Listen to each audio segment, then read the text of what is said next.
Assalamualaikum warahmatullahi wabarakatuh. Perkenalkan, saya Faiz Muhammad Hakim, dan kali ini saya akan menjelaskan materi tentang pertumbuhan dan perkembangan pada tumbuhan. Nah, apa yang dipelajari pada materi ini? Yang pertama itu ada definisi, yang kedua ada tahapan pertumbuhan, yang ketiga ada pertumbuhan batang, dan keempat ada pertumbuhan sekunder, yang kelima ada faktor-faktor, dan yang terakhir ada jenis-jenis hormon yang ada pada tumbuhan. Nah, yang pertama, apa sih tumbuh kembang itu?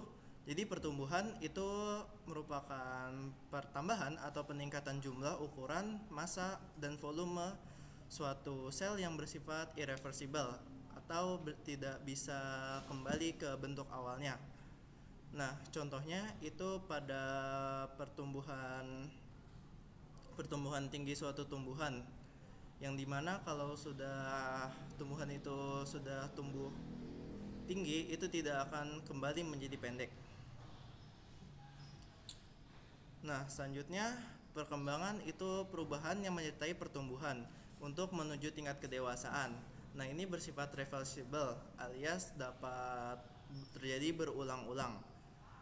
Ini pada contohnya, ini pada pengembangan buah yang berawal dari bunga.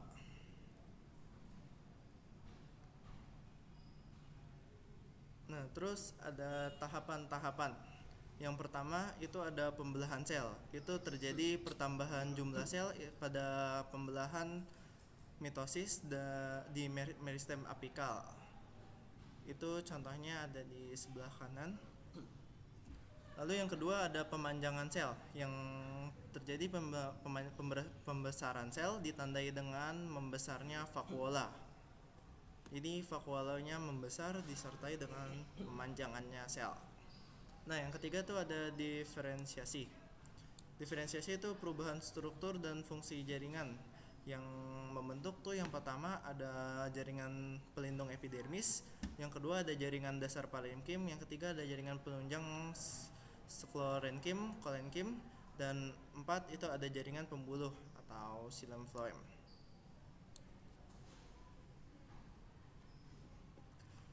Selanjutnya ada pertumbuhan batang. Ini ditandai dengan ujung batang itu terdapat sel-sel meristem yang dilindungi oleh primordium daun. Nah, yang kedua itu terdapat nodus-nodus sebagai munculnya daun-daun dan internodus. Nah, meristem itu ada dua jenis, yaitu yang pertama tuh meristem apikal yang berfungsi untuk pertumbuhan ke atas, dan meristem aksilar itu untuk membentuk cabang-cabang baru. Nah, ini contoh pada pertumbuhan batang itu ada zona merismatik, zona pemanjangan, dan zona diferensiasi yang masing-masing itu memiliki fungsi yang berbeda.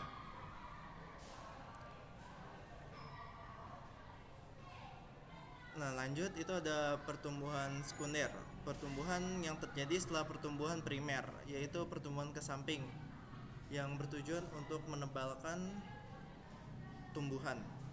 Nah, faktor-faktor yang mempengaruhi itu ada dua, ada kompetisi untuk mendapatkan cahaya. Jadi semakin banyak cahaya yang didapat, itu hasil pertumbuhan bunga atau pertumbuhan tumbuhan itu akan berbeda dengan dibandingkan dengan tumbuhan yang tidak mendapatkan cahaya. Lalu yang kedua itu ada tinggi tanaman membutuhkan keseimbangan jumlah jaringan pengangkut dan kekuatan struktur tumbuhan. Selanjutnya ada faktor-faktor pengaruh pertumbuhan dan kembang suatu tumbuhan, yang ada dua, itu ada faktor eksternal sama faktor internal. Faktor eksternalnya itu cahaya, yang kedua itu temperatur, kesediaan air, unsur hara, dan pH. Semakin banyak cahaya yang masuk itu akan sangat berpengaruh ya terhadap tumbuh kembang suatu tumbuhan. Dan berikut juga temperatur, kesediaan air, unsur hara, dan pH.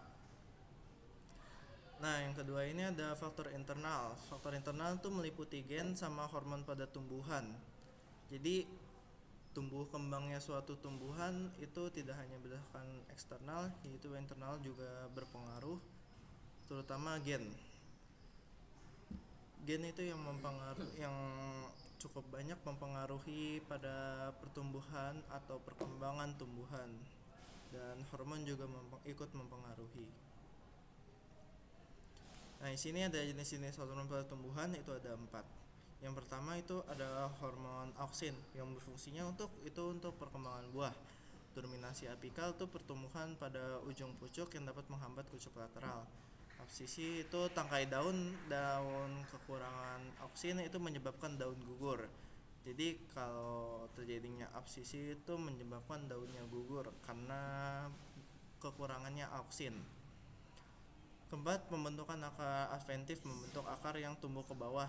Jadi auksin ini membantu untuk pertumbuhan akar yang semakin tumbuh ke bawah, yang mengakibatkan tumbuhan tuh semakin kuat menancap di tanahnya.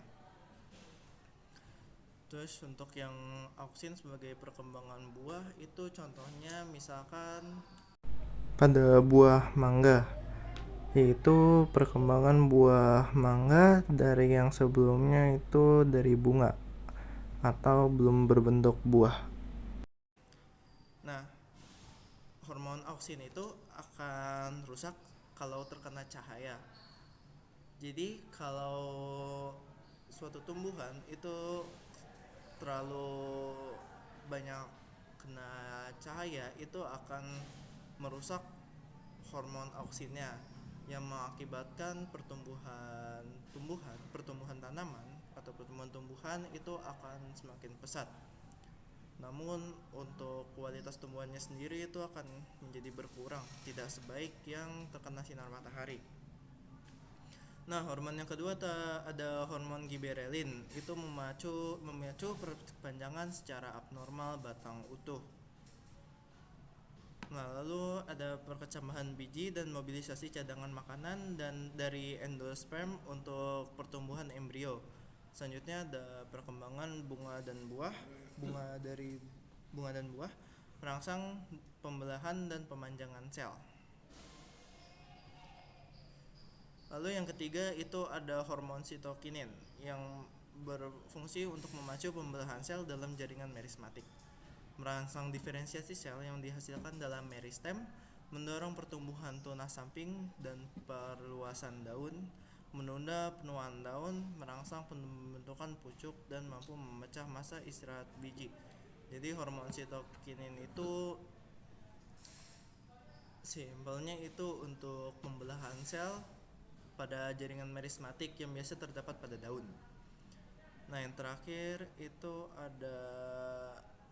ada hormon etilen yang berfungsi untuk memacu pematangan buah, memacu perkecambahan biji, mendorong gugurnya daun, menunda perbungaan, dan menurunkan dominansi apikal. Untuk contoh pada etilen memacu pematangan buah itu contohnya pada buah mangga. Buah mangga pada saat muda itu berwarna hijau dan rasanya itu sangat asam.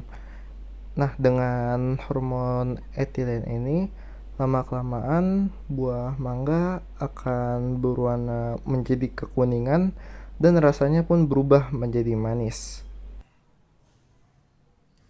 Nah, perkembangan tumbuhan. Ini siklus perkembangan tumbuhan yang diawali dari dormansi biji atau dalam istilahnya itu dormansi biji itu bijinya itu masih tidur. Lalu ada inhibisi. Inhibisi itu proses pada saat biji atau benih itu terbangun karena air. Biasanya untuk membangunkan ini cukup direndam dengan air. Nah, lalu air memicu enzim untuk bekerja. Jadi setelah proses inhibisi itu air itu memicu enzim untuk bekerja. Lalu cadangan makanan itu akan dipecah dan yang mengakibatkan itu terbentuknya energi. Dan setelah energinya cukup untuk pertumbuhan, maka tunas pun akan tumbuh. Oke, sekian penjelasan dari saya. Kurang lebihnya mohon maaf. Wassalamualaikum warahmatullahi wabarakatuh.